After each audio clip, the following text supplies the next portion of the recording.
శ్రీమాత్రే నమ.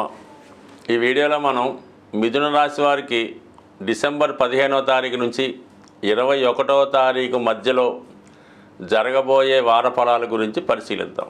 మరి ఈ వారంలో మిథున రాశి వారికి రాష్ట్రాధిపతి బుధుడు 6వ స్థానంలో సంచరించడం, అది శత్రుస్థానం అవడం వలన జాతకుడికి ఒక విధంగా దగ్గర బంధువులతో విరోధాలు వచ్చే అవకాశం ఉంది. అలాగే వ్యక్తిగతంగా ఆరోగ్యపరంగా కొన్ని అనుకోని ఇబ్బందులు కూడా ఎదుర్కొనే అవకాశం ఉంది. సో ఏదైనా ఈ వారం జాతకుడు ఇతరులతో వివాదాలు పెట్టుకోవడం కానీ, అనవసరంగా వాళ్ళతో మాట్లాడి చిన్న చిన్న విషయాలు పెద్ద చేసుకోకుండా సామరస్య ధోరణిలో వ్యవహరించడం మంచిది.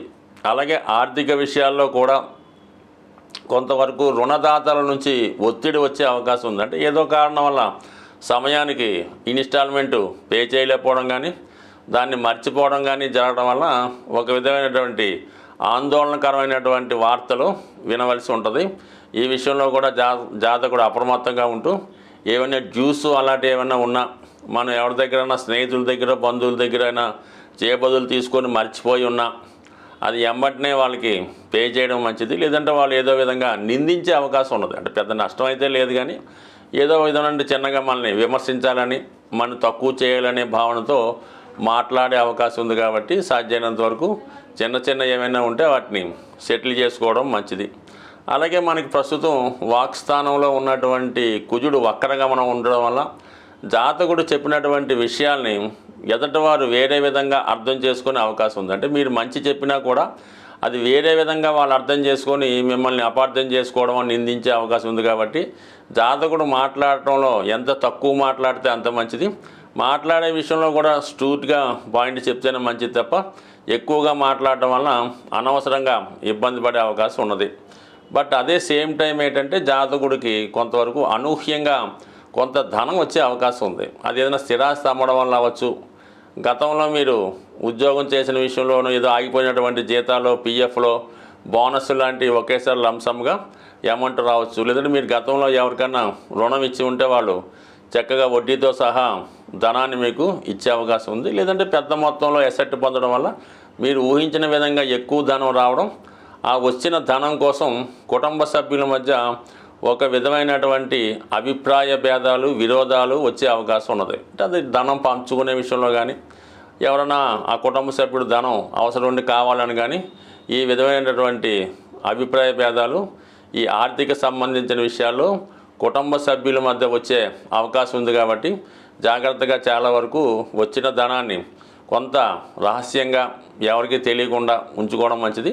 మీకు ఎవరికి ఇవ్వాలనుకుంటే వాళ్ళకి ఇవ్వండి, పర్వాలేదు. కానీ అది ఒకేసారి పబ్లిక్ చేయడం వల్ల ఇబ్బంది వచ్చే అవకాశం ఉంది. దానికోసం కొంత గోప్యంగా ఉంటే మంచిది.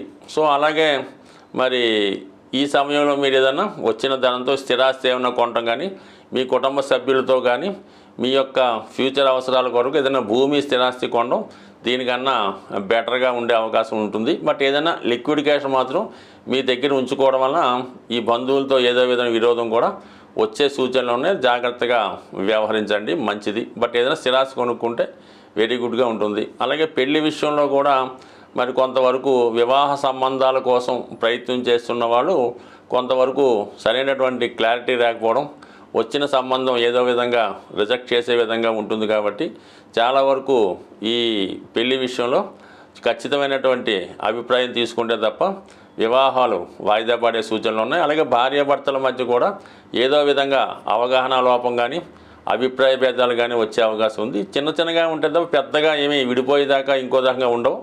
ఏదో ఎడమొఖం పెడమొఖంగా ఉండే అవకాశం ఉంటుంది ఈ వారం అంతా కూడా. ఇక ముఖ్యంగా మనకి అష్టమ స్థానంలో శుక్రగ్రహ సంచారం, ఇది స్త్రీలకి చాలా అనుకూలించే సమయం. ఎవరైతే స్త్రీలు ఉద్యోగ ప్రయత్నం కొరకు కానీ, వివాహ ప్రయత్నం కానీ ఎదురు చూస్తున్నారో వాళ్ళకి ఖచ్చితంగా మరి గొప్ప అవకాశాలు రాబోతున్నాయి. అటు విదేశంలో ఉన్నటువంటి వివాహం కానీ, లేదంటే మీరు ఉన్నటువంటి నివాసానికి కొద్దిగా దూర ప్రాంతంలో ఉన్నటువంటి హస్బెండ్ కానీ వచ్చే అవకాశం ఉంది. అంటే ఓవరాల్గా ఏంటంటే శుక్రుడు స్త్రీ గ్రహం కాబట్టి ఇది స్త్రీల మీద ఎక్కువగా ప్రభావం చూపుతూ ఉంటుంది. అంటే శుక్రుడు ఇప్పుడు మరి చరరాశిలో మకర రాశిలో ఉండడం, కుజుని యొక్క దృష్టి పొందడం, ఇవన్నీ కూడా ఈ రాశిలో ఉన్నటువంటి స్త్రీలకి వివాహ అవకాశాలు ఎక్కువగా ఉంటాయన్నమాట. అంటే అష్టమం అన్నది స్త్రీకి మంగళ స్థానం అవుతుంది. శుభగ్రహం అష్టమ స్థానంలోకి వచ్చినప్పుడు వివాహ జీవితంలో సౌఖ్యంగా ఉండడం, వివాహం కాని వాళ్ళకి వివాహం జరగడం జరుగుతుంటుంది. కాబట్టి స్త్రీల విషయంలో మాత్రం ఈ శుక్రుని యొక్క స్థితి చాలా అనుకూలంగా ఉన్నది. కాబట్టి ఏదైనా కొద్ది ప్రయత్నంతో ఎక్కువ ఫలితం రావడం జరుగుతుంటుంది. ఎప్పుడన్నా మనకి జాతకం అనుకూలంగా ఉండి టైం బాగున్నప్పుడు చిన్న ప్రయత్నంతో గొప్ప పని నెరవేరుతూ ఉంటుంది. అదే జాతకం అనుకూలంగా లేనప్పుడు ఎంత కష్టపడ్డా కూడా చిన్న పని కూడా జరగదు. ఇదే జాతకం చూసుకొని మంచి చూసుకొని ప్రయత్నం చేయడం వల్ల చిన్న ప్రయత్నంతో గొప్ప ఫలితాన్ని పొందే అవకాశం ఉంటుంది. జాతకులు ఏ రాశి వారైనా వారి యొక్క గ్రహస్థితిని అనుకూలంగా మార్చుకోవడానికి, గ్రహాల యొక్క దోషాల నుంచి బయటపడడానికి ప్రతీ నెల కూడా ఏదో ఒక కార్యక్రమాలు, ఏదో ఒక పుణ్య రోజులు రావడం జరుగుతూ ఉంటుంది. అవి ఫాలో అవ్వడం వల్ల ఏంటంటే జాతకుడు జాతక దోషాల నుంచి బయటపడమే కాక గ్రహాల యొక్క అనుకూలత కూడా రావడం జరుగుతూ ఉంటుంది. సో ఇది మార్గశిర మాసం.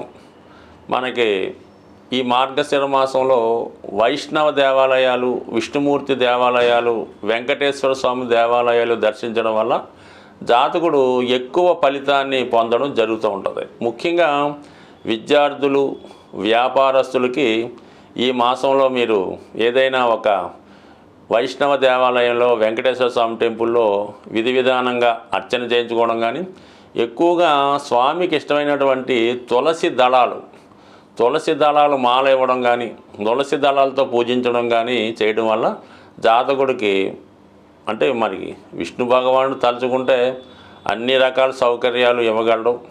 అలాగే జాతకం దోషాలతో సంబంధం లేకుండా ఎంత ఐశ్వర్యాన్ని ఇవ్వడం జరుగుతుంటుంది. కాబట్టి ఈ మాసంలో విష్ణుమూర్తి ఆరాధన అన్నది చాలా ఇంపార్టెంట్గా ఉంటుంది. కనీసం ఒక గురువారం కానీ, ఒక శనివారం కానీ ఈ విధంగా చేసుకోవడం వల్ల జాతకుడు తన దోషాల నుంచి బయటపడతాడు. అయితే ఈ వారంలో మనకి ఈ 18వ తారీఖున అంటే పౌర్ణమి వెళ్ళిన తర్వాత సంకష్టార చతుర్థి రావడం జరుగుతుంది. ఇది విఘ్నేశ్వరుడు సంబంధించింది. కాబట్టి అంటే ఏదైనా ఒక దేవుడు కానీ, ఒక దైవం కానీ, ఒక వరం కానీ, ఒక దేవత కానీ, నవగ్రహాలు కానీ జాతకుడికి అనుకూలంగా ఇవ్వాలన్నా, ఒక వరాన్ని ఇవ్వాలన్నా కూడా విఘ్నేశ్వరుడు యొక్క అనుమతి తప్పనిసరిగా ఉండాలి.